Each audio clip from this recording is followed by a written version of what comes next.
Hi! Est-ce qu'on se retrouverait pas pour une vidéo qui va encore durer 10 plombes?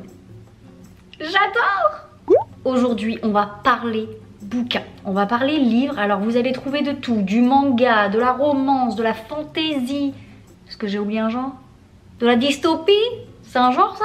I don't fucking know. Oui, vous ne rêvez pas, je bois de la flotte dans une jarre qui était avant un pot de sauce bolognaise. Mais c'est le plus gros contenant que je possède. Donc j'espère que ça va me pousser à boire de l'eau davantage. Parce que la couche se déshydrate, à vue d'œil.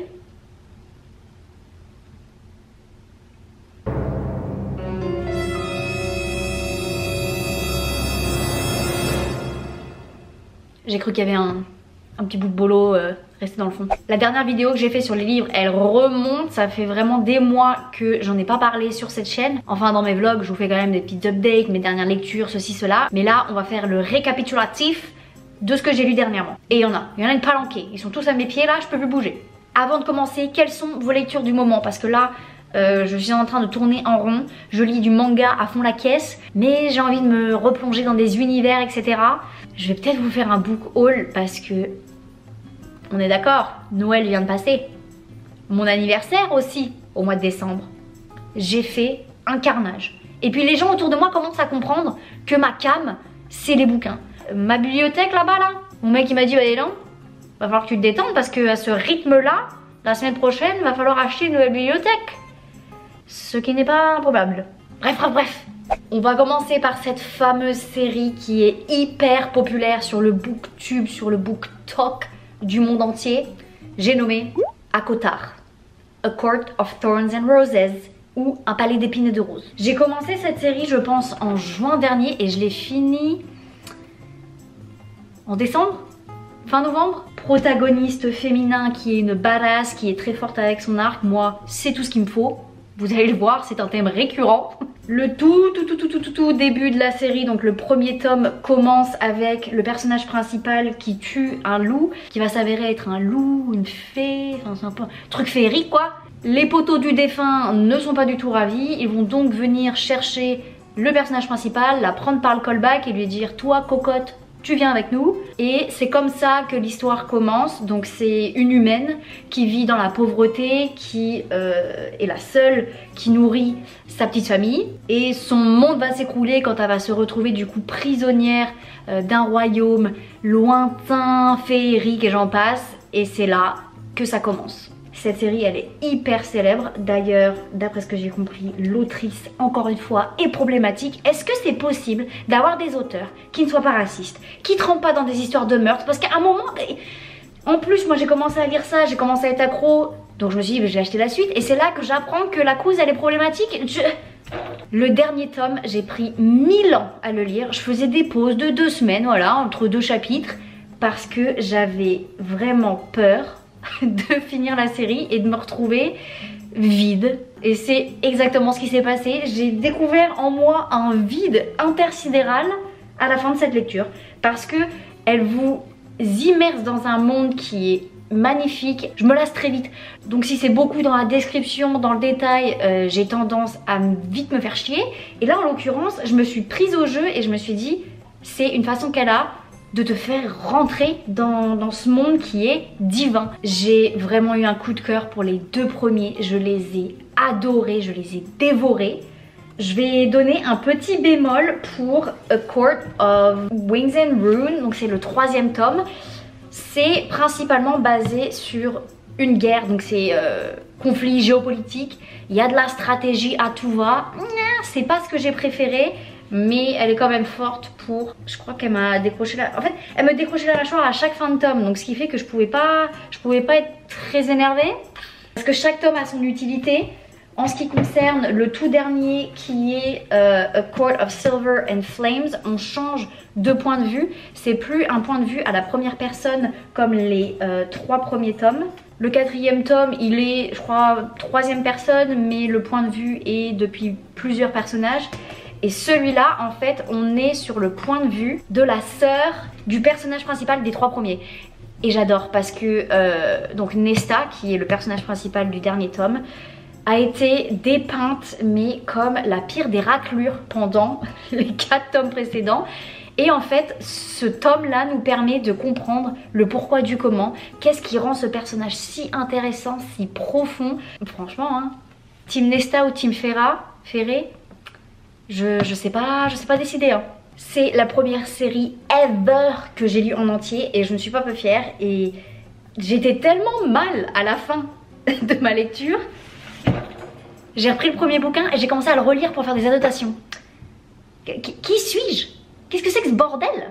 Ensuite, on va parler d'un manga qui s'appelle Look Back.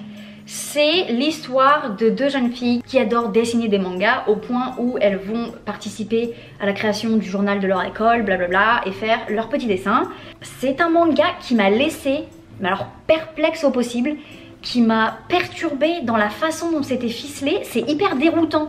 Genre il y a des fois je me suis dit attends, je suis conne ou quoi, j'ai loupé des pages, pourquoi je comprends rien. Je pense que c'est un manga qu'il va falloir que je relise pour vraiment comprendre l'entièreté de la chose et l'apprécier à son maximum, parce que là j'ai mis un 2 sur 5 je pense. Alors autant il y a des planches complètement muettes, sans dialogue, sans rien. Genre celle-là, il n'y a qu'une phrase écrite sur une double page. J'adore les traits de l'auteur, son style et tout. Mais j'ai pas vraiment d'avis. À part que je pense que je suis déçue. C'est à la suite de la vidéo de Cyrus North que je l'ai commandé, parce que il était en partenariat avec la maison d'édition je crois. Bref, donc il était en train de faire la promotion de ce bouquin. Je suis direct allée l'acheter. Et en plus, ce qui est encore plus perturbant, c'est que dans la deuxième partie du manga, ça explique l'histoire si quelque chose avait été différent. Donc en gros, ça fait un peu comme... vous avez vu le film L'Effet Papillon? Il y a 3 films dans mon enfance qui m'ont traumatisée. On commence avec Bambi, bien évidemment, j'ai même pas besoin de spécifier pourquoi.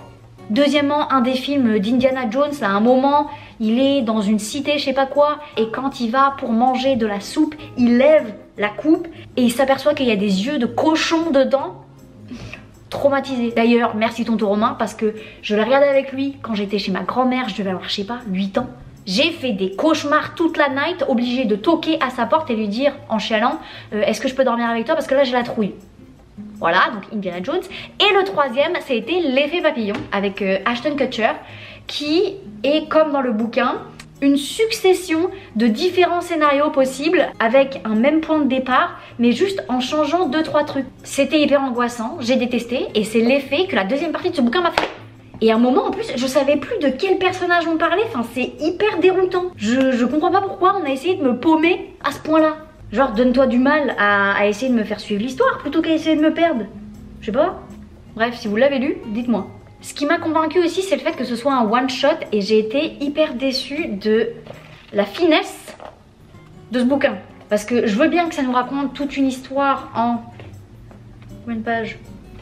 Je sais pas, genre 150 pages. Mais pour moi, il y a du bâclé, il y avait un potentiel et je...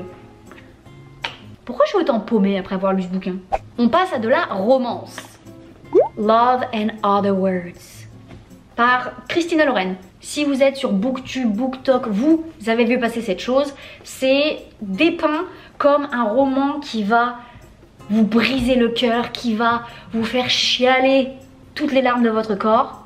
C'est absolument faux. Et je suis la pire des chialeuses. C'est-à-dire que si demain matin on me dit Margot, on t'embauche pour être une pleureuse professionnelle aux enterrements, je réussirai ce job haut la main. Rien me fait chialer. Si c'est hyper émouvant, ça va me faire chialer. Si c'est hyper triste, ça va me faire chialer. Si c'est hyper heureux, ça va me faire chialer. Et ça, je me suis juste dit, c'est du vu et revu. Parce que j'ai bouffé du Colleen Hoover à tout va pendant un moment quand je me suis remise à la lecture. Et là, je me suis dit, rebelote. En termes de narration, c'est pareil que de nombreux bouquins de Colleen Hoover, c'est-à-dire que la narration se fait en 2 temps. On est à la fois dans le passé et à la fois dans le présent, et les deux avancent en même temps pour qu'on comprenne à la toute fin ce qui se passe, qu'est-ce que c'était le problème, etc. Et alors, j'ai trouvé l'histoire d'amour très touchante, parce que c'était beau, parce que c'était fort, mais... ça casse pas 3 pattes à un canard. Je vais peut-être pas me faire des amis. Mais je suis honnête. Et mon avis n'est pas à prendre personnellement, hein. Si j'aime pas des trucs, ça veut pas dire que c'est nul à chier. Même si je dis que c'est nul à chier, c'est parce que voilà, j'ai pas les mêmes goûts que tout le monde. Et tout le monde n'a pas les mêmes goûts que moi. Comme dirait un grand sage, il faut de tout pour faire un monde. Voilà. J'en avais parlé sur TikTok. J'en avais aussi parlé sur Instagram. J'ai fait l'acquisition de la trilogie Hunger Games. D'ailleurs, je me suis fait tomber dessus par la police de BookTok parce que j'ai parlé de classiques de l'enfance. Donc j'ai cité Harry Potter que je n'avais pas lu, j'ai cité Hunger Games que je n'avais pas lu, Twilight que je n'avais pas lu. Oh là là, qu'est-ce que j'avais pas dit quand j'ai dit les classiques de l'enfance. Je me suis fait accueillir par tout le comité des aigris de la littérature qui m'ont dit « Ah bah, on n'a pas la même définition du mot classique ?» Frère, dans ton enfance, est-ce que tu me lisais du Sartre? Est-ce que tu me lisais du Jane Austen? Je ne crois pas. Bref, en tout cas, c'est ça que j'aurais aimé lire en tant qu'enfant. Et c'est ça que j'ai pris plaisir à lire dernièrement. On m'avait prévenu. On m'avait dit, tu vas voir, si tu as aimé les films, tu vas adorer les bouquins. Il faut m'expliquer comment ça se fait que les films ont réussi à me faire détester Pizza alors que je suis sa fan #1 dans les bouquins. Alors oui, si vous avez écouté mon dernier podcast, vous savez que j'ai eu un penchant pour les mecs toxiques pendant un moment. Donc bien évidemment, j'étais Team Gale pendant tout le long des films. Honte à moi, je l'admets. Alors là, Gale, je ne peux pas me le voir en peinture. Et je me suis surprise à vraiment adorer Katniss. Dans les films, je trouve qu'elle est dépeinte comme froide, comme hyper distante, pas vraiment avec de la profondeur. Enfin, j'ai l'impression que son personnage, il est hyper superficiel dans les films, alors que... mais il y a de la matière. Par exemple, la relation hyper touchante qu'elle avait avec son père, la relation problématique qu'elle a avec sa mère, ça donne tout le ton, ça explique énormément de choses sur son personnage et j'ai l'impression que c'est hyper bâclé dans le film. Dites-moi si je me trompe, mais est-ce que à un moment dans les films, il parle de ce qu'est vraiment le Mockingjay, du fait que ce soit un mix entre les oiseaux du Capitole et les oiseaux dans la nature et qu'ils ont micmac et qu'ils ont survécu. Est-ce qu'on parle de cette signification-là dans les films? Parce qu'une fois que j'ai fini de les lire, les 3 bouquins, j'ai dit à mon mec, on se refait un marathon Hunger Games. Il avait jamais vu les films, ça tombait très bien. Et j'ai cherché pendant les 4 films, j'ai pas l'impression qu'ils expliquent la signification de l'emblème de la Révolution. Trop bizarre. Donc si je devais parler de mes personnages préférés, Haymitch, I love you. Il me fait rire, il est complètement déjanté, à côté de la plaque, ça me distrait, je suis fan. J'adore aussi Finnick, mon chouchou. Et j'aime bien aussi Beetee. Et Pita, il arrive en 4e position, mais je l'adore quand même. Ça va, je me suis rattrapée avec toutes les fans de Pita, parce que je sais que... j'en ai déjà parlé sur les réseaux et... oula! J'en ai offusqué certains de dire que j'ai osé être supportrice de Gale à défaut d'être supportrice de Pizza. Mais bon, on peut pas être parfaite, hein. On passe à un manga qui est, je crois, connu. 5 cm par seconde, il est magnifique. Ça commence avec un petit garçon et une petite fille et on voit qu'ils sont très attachés l'un à l'autre. Et puis un déménagement arrive, le petit garçon quitte la ville mais il reste en contact. Ils s'échangent des lettres, des emails, etc. Et bien évidemment, ce qui devait arriver arriva. Chacun a sa vie, rencontre de nouvelles personnes, s'éloigne un peu.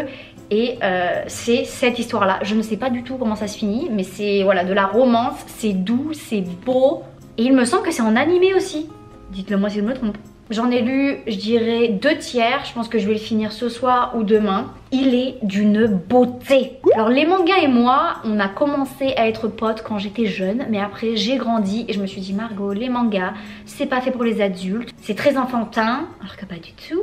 Et du coup, avec ma passion pour la lecture qui est arrivée dans ma vie l'année dernière, je me suis dit fuck it, je vais lire ce dont j'ai vraiment envie et le genre manga m'a tiré particulièrement. Ce que je recherche dans les mangas que j'ai pas retrouvé dans une autre série que je vais vous présenter juste après, c'est du dessin un peu plus poussé que juste les personnages. C'est-à-dire que dans celui-ci par exemple, vous avez des paysages. Et moi je suis mes fans. Il n'y a pas besoin d'avoir des tonnes et des tonnes de dialogue. Là par exemple, c'est une double page où il est à la gare. Ça me plonge directement dans l'univers. Je trouve que ça manque à beaucoup de mangas d'avoir ce goût du détail pour les paysages et non pas juste faire un focus sur les personnages. Encore une fois, je ne suis pas une experte en la matière, pas du tout. Si vous avez d'ailleurs des mangas qui ont un goût particulier pour les paysages, dites-le moi parce que ça m'intéresse fortement. Ça, je sais pas, j'ai l'impression que c'est comme si je faisais un tour dans un musée, que voilà, de page en page, je me balade, je découvre différentes œuvres. C'est aussi un one shot, il n'y a pas 600 milliards de tomes et ça j'apprécie quand même un peu. On va passer maintenant à une série de mangas qui s'appelle Down of the Arcana. J'ai lu les 2 premiers tomes, j'en suis au 3e, j'en ai 13 à la maison parce que ça a été le cadeau d'une copine. Elle a déménagé, elle voulait s'en débarrasser, j'ai dit hey! Merci Kaliane. Du coup je sais même pas si j'ai l'entièreté de la série. 13 volumes, donc oui, j'ai bien la série complète. L'histoire commence dans un royaume qui est divisé par 2, qui est en guerre il me semble, et pour rallier les 2 camps, il y a un mariage forcé qui s'opère. Donc vous avez Princesse Nakaba qui va épouser Prince César et c'est la merde au début, ils ne peuvent pas se saquer. D'ailleurs il arrête pas de lui tirer les cheveux à longueur de temps, je ne comprends pas. À chaque fois ça me fait « Eh oh, qu'est-ce que tu fais? Pourquoi tu lui tires la natte comme ça ?» Si vous l'avez lu, vous savez de quoi je parle. Ça se lit hyper facilement, je dirais pas que c'est la série du siècle, mais typiquement, en lien avec ce que je disais tout à l'heure, là c'est un manga qui va faire du focus uniquement sur les visages. Il n'y a pas de paysage magnifique à observer, à décortiquer, non, c'est des zooms constamment sur les visages des personnages. Mais bon, ça me distrait suffisamment pour que je lise ça le soir, dans mon lit, je suis tranquille, ça me relaxe, c'est tout ce que je demande. La prochaine vidéo livre que j'ai envie de faire, elle va probablement s'intituler les bouquins dont je ne comprends pas l'engouement. En plus, je suis la première pigeonne à acheter les bouquins que je vois passer sur TikTok, sur YouTube, etc. dès que la couverture ou le synopsis me parle un petit peu. Donc, autant vous dire que j'ai essuyé de la déception à fond la caisse. Ah, typiquement Love and Other Words là, dont je vous ai parlé tout à l'heure.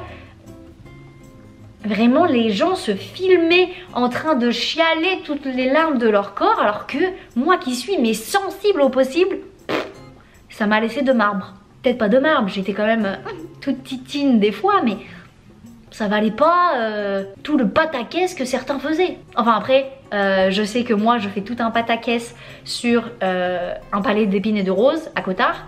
Et j'ai des abonnés qui ont commencé la série qui m'ont dit j'accroche pas du tout. Par contre dis-moi quand je suis censée être captivée par l'histoire parce que là ça prend pas.